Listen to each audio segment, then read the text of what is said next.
Hello guys, good morning. Naday ko nabantayan guys no. Kita dayong mga butante na idugong pagka-politiko.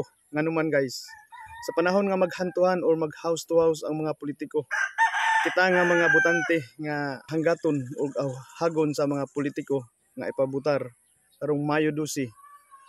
Pero kabalo na tangan natay kag galingong mga nakalista nga mga politiko pero ato gyapon silang paasahon, ato silang inon.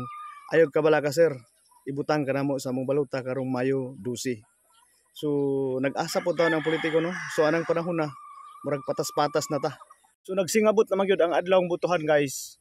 So vote wise lang kita guys. Atong protektahan ang ato ang sagrado nga mga boto. O keep safe everyone, no? Dili ta magpadala sa mga pira-pira lang. So atong hunaon ang future sa ato ang syudad ug sa atong nasod. So God bless everyone. Country road, please take me home.